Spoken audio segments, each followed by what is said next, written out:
খেতা বালিশ পর্যন্ত ড্রেনে ঢুকায় দেয়। কম খেতা বালিশ যদি ড্রেনে ঢুকায় তাহলে ড্রেন কি চলবো?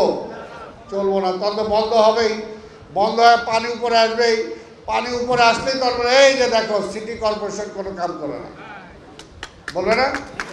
বলে যে এই যে পরিচ্ছন্ন কর্মচারীরা কাজ করে না, কাজ করে পরিষ্কার করে গেল, উপর থেকে 5 তলা থেকে হঠাৎ করে একটা ময়লা রাস্তায় ফেলে দিল।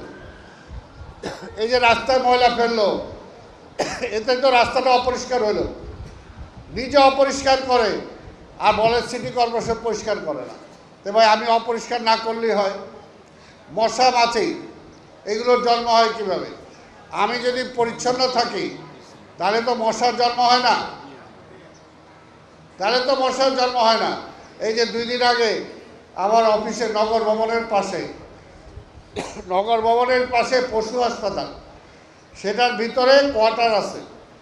সেখানে যে আমার কর্মীরা ধরলো, আমি নিজেও গেলাম, ওইখানে বৃষ্টির পানি জৈমা, ওই যে টেলিভিশনের কাভার ককশেট থাকে সেটা একটা ভাঙা পাতিল, সেটার মধ্যে বৃষ্টির পানি 2 দিন 3 দিন ধরে জমা রয়েছে। ওইখানে মশার ডিম বাড়ছে। এই মশার ডিমটা আর 2 দিন হইলে সেটা মশা হয়ে যাবে। এই মশাটা হয়ে তারে কামড়াবে। আমি হইলে ডাইরেক্টরে বললাম, এই যে আপনার মশার খামার রয়েছে না এনে, এই মশাটা 2 দিন পরে মশা হয়ে আপনার কামড়াবে, আপনার ডেঙ্গু হবে। তখন বললো সিটি কর্পোরেশন মশার ওষুধ দেয় নাই। তা আপনি তাহলে মশার উৎপাদনটা বন্ধ করেন। কি কথা ঠিক কিনা?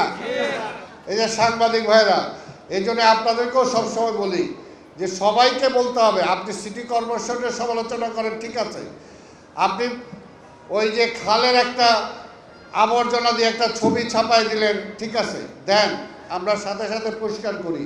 কিন্তু আপনারা এইটাও বলেন যে 1 সপ্তাহ আগে খালটা পরিষ্কার করে গেল, আপনি কেন সেই খালে ময়লা ফেললেন? এই কথাটাও বলেন জনগণরে, তাহলে অন্তত আমরা একটু খুশি হই, আমার এই কর্মীরা খুশি হয়, কি তাই না? যে আমরা পরিষ্কার করে গেলাম 2 দিন আগে, আপনি এই জায়গাটা আবার কেন ময়লাটা ফেললেন? ময়লা ফেলার জায়গা তো ওইটা না, ময়লা ফেলবেন ডাস্টবিনে, ডাস্টবিনে ফেললে আমার পরিচ্ছন্ন কর্মীরা ডাস্টবিন থেকে নিয়ে যাবে। কি কথা ঠিক তো? আর দোকানপাট ব্যবসা করে, বাণিজ্য করে, ঝাড়ু দিয়া সব কিছু ওই রাস্তার মাঝখানে এনে ফেলে দেয়। তো বাবা, রাস্তার মাঝখানে তো ফেলার আপনার কাম না।